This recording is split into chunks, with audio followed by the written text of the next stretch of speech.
નમસ્કાર, જય માતાજી ખેડૂત મિત્રો, સ્વાગત છે તમારું ગુજરાત ખબર યુટ્યુબ ચેનલમાં। રોજ આવા નવા તાજા સમાચાર જાણવા માટે ગુજરાત ખબર યુટ્યુબ ચેનલને સબસ્ક્રાઇબ કરો અને જો તમને આજનો વિડીયો પસંદ આવે તો વિડીયોને લાઇક કરો। આજના સૌથી પહેલા સમાચાર આવી શકે છે બીજું વાવાઝોડું। વાવાઝોડાથી કેટલું નુકસાન થયું? ખેડૂતોને 25,000 રૂપિયાની સહાય। હવે મળશે મફતમાં વીજળી। દર મહિને 1200 રૂપિયાનું પેન્શન। 4 જૂને મતગણતરી, કોણ બનશે પીએમ? કોરોનાની લહેર, બેઠક બોલાવાઈ। હર ઉનાળે વરસાદની આગાહી કરવામાં આવી। ગુજરાત માટે વધુ એક આગાહી। ભારે વિનાશ, ઘર તણાયા। ખેતરમાં ટાંકો બનાવવા 75,000ની સહાય। પોતાનું ઘર બનાવવા સહાય। આવી શકે છે બીજું વાવાઝોડું। હવામાન વિભાગે રેમલ વાવાઝોડાનો ભેજ અને અરબ સાગરના ભેજના કારણે 4 જૂન સુધીમાં આંધી વંટોળ સાથે પ્રી મોન્સૂન એક્ટિવિટી થવાની શક્યતા રહેશે। 4 જૂનથી અરબી સમુદ્ર અને બંગાળના ઉપસાગરમાં ડીપ ડિપ્રેશન બનવાની શક્યતા રહેશે। 8થી 14 જૂન સુધીમાં અરબી સમુદ્રમાં વાવાઝોડું બનવાની શક્યતા છે। દક્ષિણ ગુજરાત અને સૌરાષ્ટ્રના ભાગોમાં 7થી 14 જૂનમાં ચોમાસાનો વરસાદ થવાની શક્યતા રહેશે। વાવાઝોડાની કેટલું નુકસાન થયું?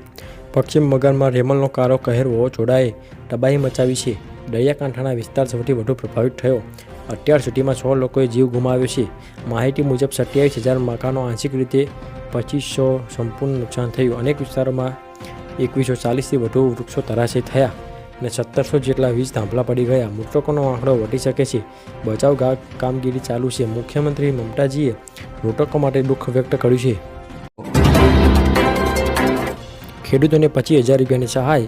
ગુજરાત રાજ્યના ખેડૂતોને પૂર, દુકાળ અને અતિવૃષ્ટિ જેવી કુદરતી આપત્તિઓમાં રાહત આપવા માટે ઓગસ્ટ 2020ના રોજ ગુજરાત સરકાર દ્વારા મુખ્યમંત્રી કિસાન સહાય યોજના શરૂ કરવામાં આવી છે। ગુજરાત કિસાન સહાય યોજના અંતર્ગત રાજ્ય સરકાર દ્વારા ખેડૂતોને મહત્તમ 4 હેક્ટર માટે કૃષિ પેદાશોના નુકસાનમાં 33%થી લઈને 60%નું નુકસાન વળતર આપશે।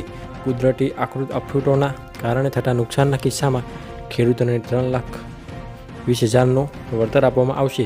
60%થી વધારે નુકસાન થયું હોય તો વધુમાં હેક્ટર દીઠ ₹25,000 રૂપિયાનું વળતર આપવામાં આવશે। હવે મળશે મફતમાં વીજળી। ઓડિશાના મુખ્યમંત્રી નવીન પટનાયકે સોમવારે રાજ્યમાં મફત વીજળી આપવાની જાહેરાત કરી હતી। બીજેડીના વડા પટનાયક કેન્દ્રપારામાં એક રેલીને સંબોધિત કરતાં કહ્યું કે ઓડિશામાં જુલાઈથી કોઈએ વીજળીનું બિલ ચૂકવવું પડશે નહીં। તેમણે કહ્યું કે બીજેપી સરકાર હવે લોકોને મફત વીજળી આપશે। આ દરમિયાન લોક વિકે પંડ્યાએ જણાવ્યું હતું કે રાજ્ય સરકાર દ્વારા BSKY યોજના હેઠળ લોકોને મફત આરોગ્ય સેવાની મળતી રહેશે। તેમણે કહ્યું કે લોકોને મફત વીજળી પણ આપવામાં આવશે। પંડિતનો દાવો કર્યો કે હવે નવીન બાબુ 9 જૂને મુખ્યમંત્રી તરીકે શપથ લેશે। દર મહિને 1200 રૂપિયા પેન્શન। ગુજરાતમાં વૃદ્ધ વડીલોની સરકારના સામાજિક ન્યાય અને અધિકારિતા વિભાગ કામ કરે છે, જેમાં સરકાર નિરાધાર વૃદ્ધ પેન્શન યોજના ચલાવે છે। પેન્શન માત્ર લાભાર્થીઓને માસિક સહાય મળે છે। 60થી 79 વર્ષની વય જૂથના લોકોને મહિને 750, 80 વર્ષથી વધુ લોકોને મહિને 1,000 રૂપિયા, જેમાં 500 રૂપિયા રાજ્ય સરકાર દ્વારા આપવામાં આવે છે। અરજી કરવા ગ્રામીણ વિસ્તારોમાં VC અને શહેરી વિસ્તારમાં મામલતદાર કચેરીની મુલાકાત લેવી પડશે। 4 જૂને મતગણતરી, કોણ બનશે પીએમ?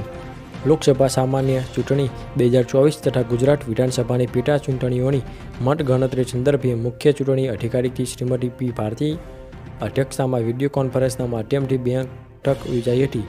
આ બેઠકમાં સ્ટેટ પોલીસ નોડલ ઓફિસર તથા તમામ જિલ્લા ચૂંટણી અધિકારીઓ સાથે રાજ્યના 26 મતગણતરી કેન્દ્રો પર તારીખ 4 જૂન 2024ના રોજ યોજાનાર મતગણતરી માટેની વ્યવસ્થાઓ અંગે સમીક્ષા કરવામાં આવી હતી। 4 જૂને વહેલી સવારથી મતગણતરી શરૂ કરવામાં આવશે। સમગ્ર મતગણતરીની પ્રક્રિયામાં 56 કાઉન્ટિંગ ચૂંટણી અધિકારી અને 180 મદદનીશ ચૂંટણી અધિકારી ફરજ બજાવશે। આ ઉપરાંત દ્વારા ગઈકાલે ગણતરી સંદર્ભે સમીક્ષા બેઠક યોજવામાં આવી હતી। કોરોનાની લહેર, બેઠક બોલાવાઈ। કોરોનાની નવી લહેરે ઘણા દેશોમાં દસ્તક દીધી છે। આ અંગે ભારતીય સ્વાસ્થ્ય મંત્રાલયે શનિવારે એક બેઠક યોજી હતી, જેમાં નિર્ણય લેવામાં આવ્યો હતો કે દેશના વિવિધ રાજ્યોમાં એક સપ્તાહ સુધી રેન્ડમ સેમ્પલ લઈને સર્વે કરવામાં આવશે। રિપોર્ટના આધારે આગળની રણનીતિ ઘડવામાં આવશે। મંત્રાલય સાથે સંકળાયેલા અધિકારીઓ અને નિષ્ણાતોનું કહેવું છે કે કોવિડનું આ બદલાયેલું વેરિયન્ટ ન તો ખતરનાક છે, ન તો ચિંતાનો વિષય છે। ભર ઉનાળે વરસાદની આગાહી। હવામાન નિષ્ણાત અંબાલાલ પટેલે આગાહીમાં જણાવ્યું છે કે વેસ્ટર્ન ડિસ્ટર્બન્સ આવશે તારીખ 28 અને 29 29 દરમિયાન વાદળછાયું વાતાવરણ રહેશે. આ સાથે રાજસ્થાન અને મધ્યપ્રદેશ તથા પૂર્વ ભારતમાં કેટલાક ભાગોમાં પ્રી મોન્સૂન એક્ટિવિટી થઈ શકે છે. આ સાથે અંબાલાલ પટેલે ગુજરાતમાં આંધી વંટોળ સાથે વરસાદી માહોલ પણ થવાની આગાહી કરવામાં આવી છે. જોકે તેઓની આગાહી સાચી પણ પડી રહી છે. રાજ્યના કેટલાક વિસ્તારોમાં આજે વરસાદ પડ્યો છે. ગુજરાત માટે વધુ એક આગાહી. છેલ્લા 3 દિવસથી ગુજરાતમાં ગરમીએ લોકોને દઝાડ્યા છે. ઉત્તર પૂર્વના ગરમ પવનને કારણે અસહ્ય ગરમી પડી રહી છે. અમદાવાદ સહિત રાજ્યના અનેક શહેરોમાં ગરમીનો પારો ઊંચો જઈ રહ્યો છે. ગઈકાલે અમદાવાદમાં સિઝનનું સૌથી વધુ 42.2 ડિગ્રી મહત્તમ તાપમાન અને જ્યારે રાજ્યનું સૌથી વધારે તાપમાન અમરેલીમાં 44 ડિગ્રી નોંધાયું હતું. હવામાન વિભાગની આગાહી મુજબ ગરમીનો પારો 40 ડિગ્રી પહોંચી શકે છે. ભારે વિનાશ ઘડતરના કાલ રાતથી જ પશ્ચિમ બંગાળમાં ચક્રવર્તી તોફાન રેલમની અસર જોવા મળી રહી છે. વાવાઝોડાના કારણે લેન્ડફોલ બાદ અહીં 135 કિલોમીટરની ઝડપે પવન ફૂંકાયો હતો. રેલમના કારણે કોલકાતા સહિત અનેક જગ્યાએ તોફાની પવન સાથે ભારે વરસાદ પડ્યો છે. જેના કારણે મકાનો આપણા ઉડી ગયા છે. કાચા મકાનો ધ્વસ્ત થઈ ગયા છે. વીજળીના થાંભલા અને વૃક્ષો ધરાશયી થયા અને અનેક જગ્યા પર પાણી ભરાઈ ગયા છે. ખેતરોનો ટાંકો બનાવવા 75,000 રૂપિયાની સહાય. ખેડૂતોને પાણીનો સંગ્રહ કરવા માટે મોટો ટાંકો બનાવવા જનજાતિના ખેડૂતોનો કુલ ખર્ચનો 75% અથવા સરકાર તરફથી આપવામાં આવશે 50,000 થી 75,000 સુધીની આર્થિક સહાય. સામાન્ય જાતિના ખેડૂતોને કુલ ખર્ચના 50% અને 50,000ની સહાય અને 75,000 રૂપિયાના સહાય રૂપિયા આપવામાં આવશે. જ્યારે આ યોજના માટેના કામ ખેતીવાડીની વેબસાઇટ આઈ ખેડૂત પોર્ટલ પર ભરવાના શરૂ થઈ ગયા છે. પોતાનું ઘર બનાવવા માટે મળશે સહાય. ઘર બનાવવા ગુજરાત સરકાર આપશે તમને 1,20,000 રૂપિયાની સહાય. આ યોજનામાં તમે કઈ યોજના લાગુ પડશે તેના વિશે વાત કરીએ તો યોજના નંબર 1 પંડિત દીનદયાળ ઉપાધ્યાય આવાસ યોજના 2023, જેમાં 1,20,000 રૂપિયાની સહાય આપવામાં આવે છે.